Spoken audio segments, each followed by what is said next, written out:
Hello everyone, welcome back. In the previous video, we have discussed about tuples and its built-in functions. Now we are going to see the built-in functions available in another category of collection data type that is called the set. First of all, we want to see how can we create a set. Okay, let's create a set and see its type. S equal to, okay, how can we create the set? If we have to declare the variable S, then we have to give the elements of the set 1, 2, 3, 4, 5. And if you see the type of S, it will be giving us a set.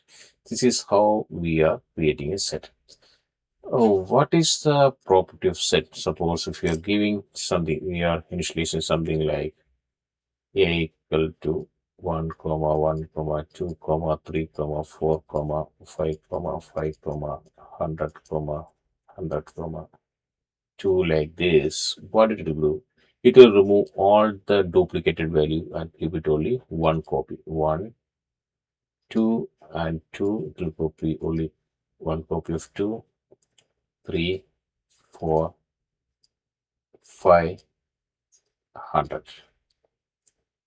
This is what we get as output. Let's go ahead and see whether it will keep like this or not. S1 equal to 1 comma 1 comma 2 comma 3 comma 4 comma 4 100 comma 100 comma 2. If you type S1, we will get only unique value. We will get only unique value. That is what the set means. Set will contain only the unique values.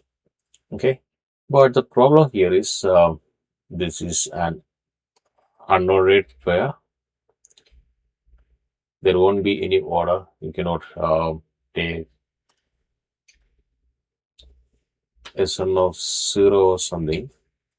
It will give setup that is not subscribable. That means there is no order. We cannot do slicing and indexing operation what we have done, just like in tuples or list. We cannot do that. Why? Because if you see internally, if you see, even though we write like this, set will be something like 1 2 5 3 100 2 again.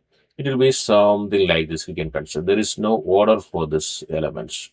Okay, there is no order for this element. If there is no order, how can we give the index? If you want to give the index, it should be 1 2 3 4 5 6, like this. If it is not like this, here we can give this index value 0 1 2 3 4 5. Okay, in this case where we can give the index, there is no order. In that case, I cannot go and give the order to or index value to any members. That's why it is called unordered value. So unordered collection, and that unordered collection of unique elements. In list, it will allow the duplicate, but here it won't allow the duplicate elements. This is all about the set, introduction to the set. In the next upcoming video, I'm going to show the built-in functions available in set. See you in the next one. Bye. Have a good day.